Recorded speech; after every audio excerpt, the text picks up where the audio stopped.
Pourquoi certaines blessures refusent-elles de guérir, malgré nos prières, nos efforts, notre foi? Vous avez peut-être tout essayé, oublié, avancé, pardonné. Mais la douleur revient. Et si Dieu ne vous avait pas abandonné, mais qu'il vous appelait à un autre chemin de guérison, plus profond, plus vrai, plus doux?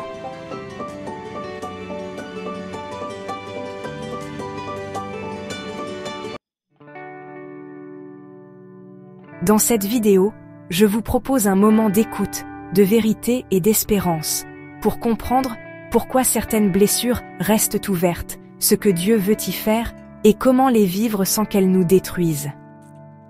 Une approche biblique, spirituelle et incarnée. Pour toutes les femmes chrétiennes qui portent encore des douleurs muettes, mais espèrent la paix du Christ. Prenez quelques minutes. Asseyez-vous. Écoutez. Laissez Dieu vous parler au creux même de votre blessure.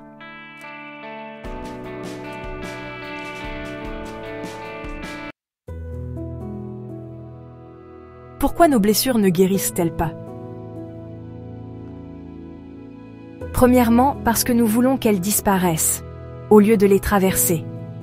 Beaucoup de blessures restent ouvertes parce qu'on cherche à les fuir, les cacher, les étouffer, ou même les prier pour qu'elles s'en aillent, sans les regarder vraiment. Mais dans la Bible, la guérison vient quand on expose la plaie à la lumière, comme le lépreux qui s'approche de Jésus. « Seigneur, si tu le veux, tu peux me rendre pur. » Il ne cache pas sa honte, il la montre à Dieu. Et c'est là que la guérison commence.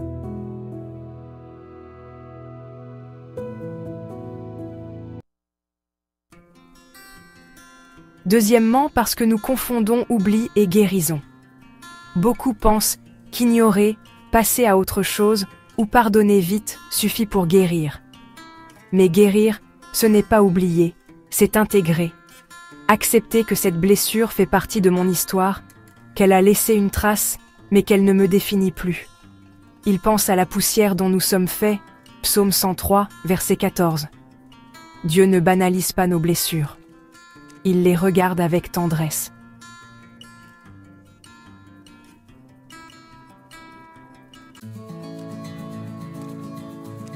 Troisièmement, parce que nous attendons de guérir sans aimer.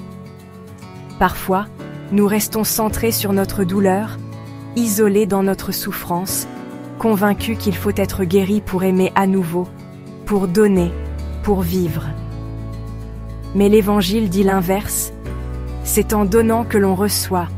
C'est souvent en aimant avec nos blessures, en avançant, en boitant, que le cœur commence à respirer.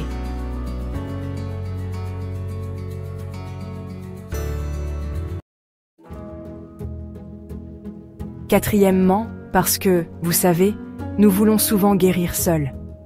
C'est un piège très courant, croire qu'on doit y arriver seul, par la prière, la volonté, la foi. Mais Dieu ne nous a jamais créés pour la solitude intérieure, porter les fardeaux les uns des autres. La guérison passe par le lien, par une parole reçue, un regard qui nous rejoint, un pardon donné ou reçu. Même Jésus a pleuré avec ses amis. Même lui n'a pas traversé la croix seul.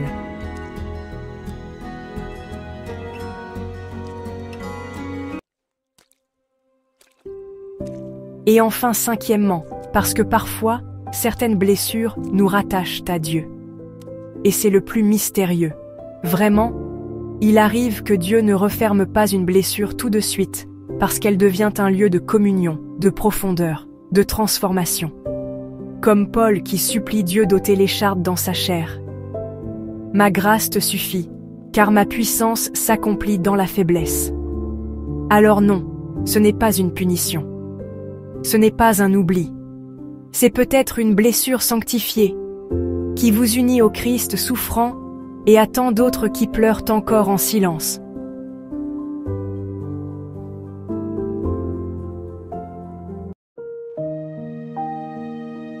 Les blessures ne guérissent pas toujours à notre rythme, ni comme nous l'attendions.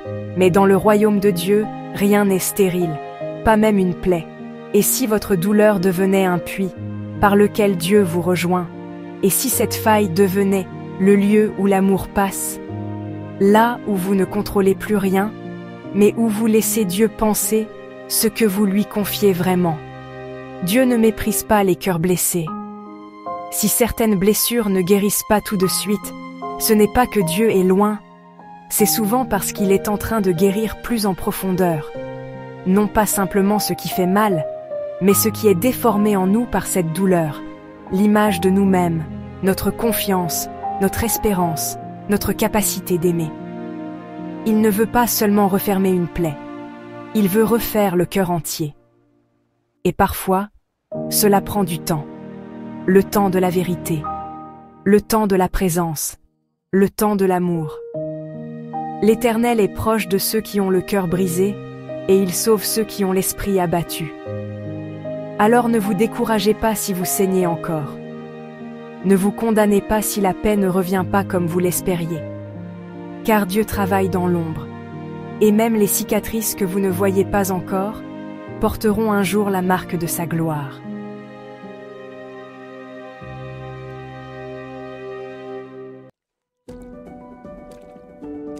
Je vous propose pour terminer une prière spécialement pour vous, sœurs en Christ, qui écoutez mes vidéos et faites partie de cette magnifique communauté de femmes chrétiennes, la lumière du monde. Seigneur mon Dieu, toi qui sondes les cœurs et pénètres les profondeurs de l'âme, je viens te confier celles qui m'écoutent aujourd'hui, celles qui pleurent en silence des blessures invisibles, celles qui ont prié, espéré, attendu, et qui pourtant ne voient pas encore la guérison. Tu es le Dieu de vérité, et je crois que rien ne t'échappe, ni la douleur secrète, ni la foi fatiguée, ni la lassitude de l'attente.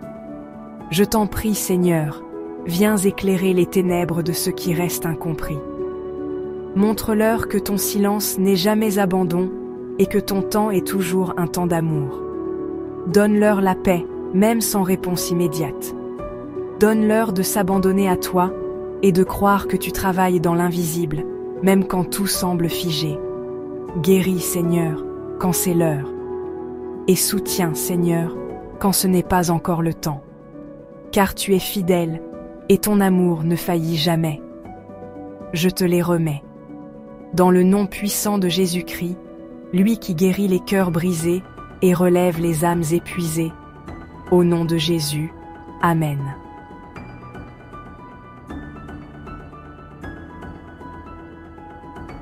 Je vous remercie d'avoir écouté cette vidéo et je vous souhaite d'être grandement bénis par notre Seigneur Jésus-Christ.